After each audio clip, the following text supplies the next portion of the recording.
बिस्मिल्लाहिर्रहमानिर्रहीम। अस्सलाम वालेकुम। आज हम बात करते हैं लाइफ इंश्योरेंस की। Life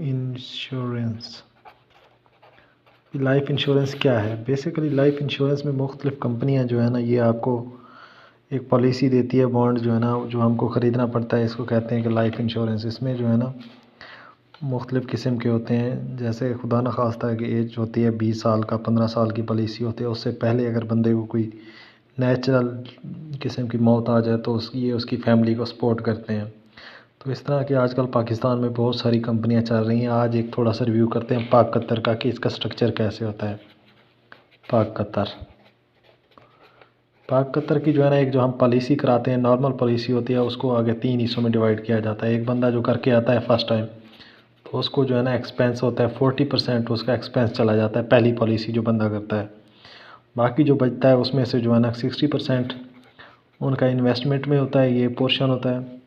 sorry, 55%। तो बाकी जो 5% होता है, ये इसको वो बोलते हैं वक्फ पूल के नाम से मशहूर है। तो वक्फ पूल बेसिकली ये एक स्ट्रक्चर है इनका, जिसमें ये डेथ क्लेम होता है ना, उनको देते हैं। ये वक्फ पूल में ये होता है कि खुदा न खास्ता जिस बंदे को जो है ना डेथ हो जाती है टाइम से पहले, तो उनको जो है ना ये क्लेम की सूरत में जो देते हैं वक्फ पूल का असल में इनका जो नज़रिया है वो ये है कि जो चीज़ अल्लाह के राह में अतिया दिया जाती है उसको वक्फ़ कहते हैं, वक्फ़ कर देना। वक्फ़ पूल उस तरह से निकला है। जिस तरह हज़रत उस्मान ने एक कुआं मुसलमानों के लिए ख़रीद के वक्फ़ कर दिया था, मतलब अतिया कर दिया था कि हर मुसलमान जो है ना वो कुएँ से पानी भर सकते हैं। वो यहूदी से उन्होंने ख़रीद के दिया था। तो इन्होंने ये स्ट्रक्चर उस तरह से बनाया हुआ है कि ये जो है ना वक्फ़ कर दिया जाता है। जब भी कोई पॉलिसी आती है उसका 50% जो है वक्फ़ पूल को दिया जाता है। जो फर्स्ट पॉलिसी होती है उसमें जो है ना वो 40% जो है ना एक्सपेंस होता है, जिसमें ये जो एजेंट करके आता है, कंसल्टेंसी टीसी होता है, जैसे या एरिया मैनेजर्स होते हैं, मुख्तलिफ मैनेजर, ग्रुप हेड जो भी होते हैं, ये उनके एक्सपेंसेस इसमें चले जाते हैं। जो 55% होता है, ये जो है ना आगे जो कंपनी जाके इन्वेस्टमेंट करती है। क्योंकि जो पाक कतर है ना, असल में ये खुद कंपनी भी किसी और जगह पे जो है ना इंश्योरेंस हुआ है। जैसे पाक कतर का है, कतर इस्लामिक बैंक है, उसके अलावा कतर इस्लामिक कंपनी है, एक मसरफ़ और रिहान है जो पाकिस्तान में एयरपोर्ट वगैरह बहुत बड़े कंस्ट्रक्शन के काम लेती है। ये वहाँ पे जाके इन्वेस्ट करते हैं। तो वक्फ पूल का जो है ना आगे फिर मुख्तलिफ़ किस्में होती हैं। उसमें ये होता है कि वक्फ पूल में जो उनका जो एक क्राइटेरिया बनाया जाता है वो एज फैक्टर के हिसाब से होता है। मतलब एक बंदे की उम्र अगर 45 साल है एज़ कम्पेयर टू 25 ईयर या 30 ईयर्स के, तो उसके जो चांसेस ऑफ डेथ हैं वो ज़्यादा होते हैं एज़ कम्पेयर टू 25 या 30% के। कि ये इस बंदे ने हो सकता है कि एवरेज जो है ना, अगर पाकिस्तान में एवरेज जो एज है वो तकरीबन 45 टू 50 चल रही है या 55 चल रही है, तो उसमें 25 वाले के जो है ना कम रिस्क होता है एज़ कम्पेयर टू 55 का।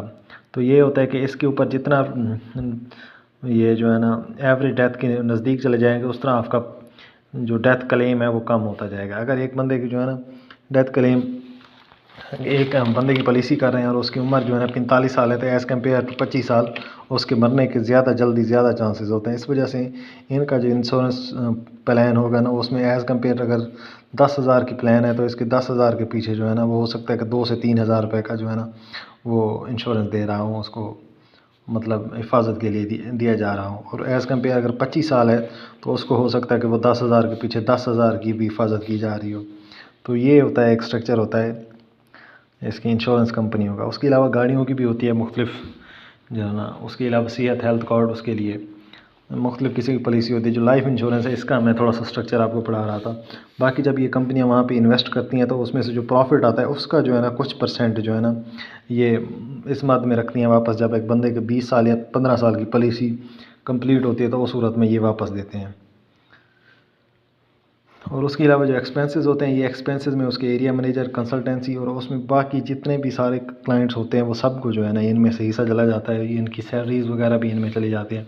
जब वो बंदा दूसरी केस करता है तो उसमें जो एक्सपेंसेस हैं वो बहुत 40% से कम होकर 10% पे आ जाते हैं। जैसे जैसे दूसरी तीसरी पॉलिसी बढ़ती जाती है, इसके जो एक्सपेंसेस रेट हैं वो कम होते जाएंगे, इन्वेस्टमेंट ज़्यादा होती जाएगी।